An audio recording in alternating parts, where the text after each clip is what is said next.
Welcome to Let's Close the Deal, where we talk about different strategies to get you your dream home.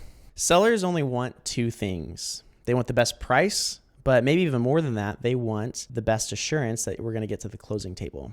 And we do that through a lot of different things, but some of the big ones include how we're going to handle the inspection period and how we're going to handle the appraisal period. In a normal contract, we've got 10 days to do our inspections. That's our whole home, radon, sewer, termite inspection. And then we have 5 days to renegotiate anything that came up that might be necessary repairs. Now, we can give them some assurance in what's called an in its present condition addendum, or maybe you've had a friend buy a house as is. There's 3 different ways to buy as is. The first way would be to do inspections, but give the seller some assurance that you're not going to nickel and dime them on any repairs. But if we need to cancel, we can still cancel the contract. The second option would be we do our inspections for our own information only, or a honey-do list after closing, like I like to say. And we give the seller assurance that we're not going to nickel and dime them on repairs, and we won't cancel the contract. So a little stronger than the first option. Third option goes a little crazier, and that's where we just skip inspections entirely and go to the appraisal period. Some other things that we can do to sweeten the deal for the seller would be a flexible possession after closing, meaning we close on a Wednesday or Thursday and then give the seller the weekend to move out.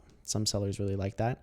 Doing a quicker closing, typically it's 30 days. If we can move it up to 21 days, if the lender would allow it, let's do that. People like to get their cash quicker.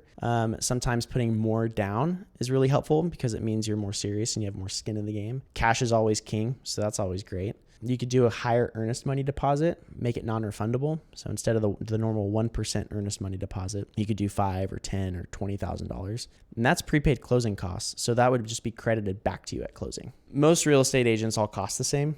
So it's really important to have someone who's going to be able to advocate for you and negotiate at the closing table.